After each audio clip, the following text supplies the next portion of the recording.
नमस्कार, सुप्रभात टीव्ही 9 मराठीमध्ये आपलं स्वागत। मी प्रज्ञा आणि बुलेटिनच्या सुरुवातीलाच मोठी बातमी आहे। नागपूरसह विदर्भात ट्रक चालकांचा संप हा मागे घेण्यात आलेला आहे। ट्रक चालकांनी आपला जो संप पुकारला होता तो नागपूरसह विदर्भातल्या ट्रक चालकांनी मात्र मागे घेतलेला आहे। आताची सगळ्यात महत्त्वाची आणि मोठी बातमी आपण बघतोय। नागपूर शहरामध्ये येणाऱ्या सगळ्या महामार्गावरती वाहतूक आता सुरळीत झालेली आहे। केंद्र सरकारच्या नवीन मोटर वाहन कायद्याविरोधात काल हा संप पुकारण्यात आलेला होता, ज्यामध्ये जाचक अटी आणि नियम याच्यामध्ये बदल करावा अशी मागणी धरून हे सगळे ट्रक चालक संपावरती गेलेले होते। अधिक माहिती घेऊयात आमचे प्रतिनिधी गजानन उमाटे यांच्याकडनं। गजानन, संप मागे घेण्यात आलेला आहे, नेमकं काय कारण सांगितलं जात आहे?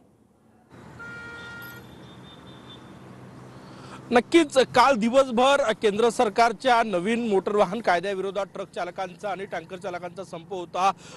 संपूर्ण ट्रॅफिक जाम झालं होतं, परंतु आता परिस्थिती मी तुम्हाला दाखवतो बघा। हे सगळे ट्रक जे आहेत ते रस्त्यावरनं धावतात। काल उशिरा सरकारशी सकारात्मक चर्चा केल्यानंतर हा संप जो आहे तो मागे घेण्यात आला आणि आता ही वाहतूक सुरळीत झालेली आहे। आपण बघू शकतो नागपूरसह विदर्भात काल ठिकठिकाणी रस्त्यावर ट्रक उभे करून टायर जाळण्यात आले होते, त्यामुळे जनजीवन विस्कळीत झालं होतं। टँकर चालकांचा संप होता, त्यामुळे पेट्रोल आणि डिझेलच्या तुटवडा निर्माण होईल की काय अशी परिस्थिती होती। परंतु आत्ताची परिस्थिती तुम्हाला बघा, हे सगळे ट्रक जे आहे हे ट्रक रस्त्यावर धावते। रस्ते अगदी मोकळे आहे। Bhandara road, Wardha road, Amravati road सगळ्या महामार्गावर वाहतूक जी आहे ती सुरळीत सुरू झालेली आहे। हे बघा, हे सगळे ट्रक जे आहेत ते आपापल्या स्थळावर या ठिकाणी जात आहेत।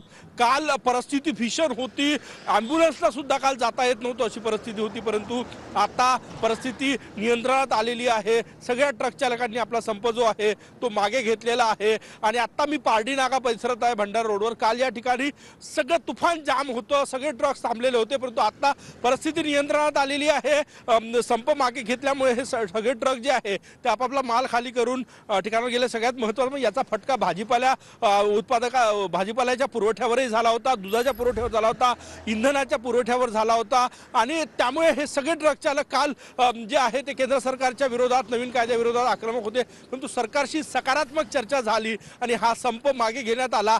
याचा सर्वात मोठा दिलासा सर्वसामान्य लोकांना, कारण की हा रस्ता जाम होता, नागपुरात येणारे सगळे महामार्ग जाम होते, त्यामुळे इतर ज्या गाड्या होत्या, कार्स होत्या किंवा पर्यटक असो किंवा इतर लोक असो त्यांना शहरात येता येत नव्हतं, परंतु आता संप मागे घेण्यात आला आणि सगळी वाहतूक जी आहे ती सुरळीत आहे।